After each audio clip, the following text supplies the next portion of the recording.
بخارا کا ایک حاکم بڑا سخت ظالم تھا۔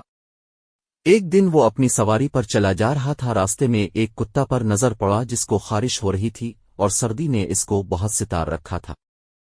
اس ظالم کی اس پر نگاہ پڑتے ہی آنکھوں میں آنسو بھر آئے اور اپنے ایک نوکر سے کہا کہ اس کتے کو میرے گھر لے جاؤ، میرے آنے تک اس کا خیال رکھیں۔ یہ کہہ کر وہ اپنے کام کو جہاں جا رہا تھا چلا گیا۔ جب واپس آیا تو اس کتے کو منگایا اور گھر کے ایک کونا میں اس کو بند ایوا دیا۔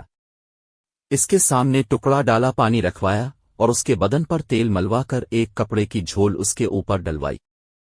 اس کے قریب آگ رکھوائی تاکہ اس کی گرمی سے اس پر سے سردی کا اثر زائل ہو جائے، اور اس قصہ کو 2 ہی دن گزرے تھے کہ اس ظالم کا انتقال ہو گیا۔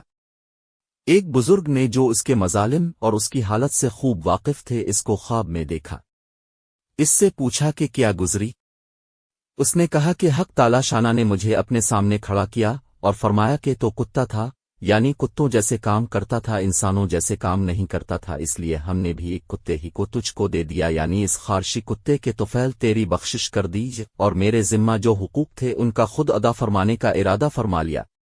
حق تعالی شانہ کی ذات بڑی کریم ہے، وہ سارے کریموں کا مالک ہے، بادشاہ ہے، اس کے کرم تک کوئی کہاں پہنچ سکتا ہے؟ کسی شخص کی کوئی کسی ادن سی چیز بھی اس کو پسند آ جائے تو اس شخص کا بیڑا پار ہے۔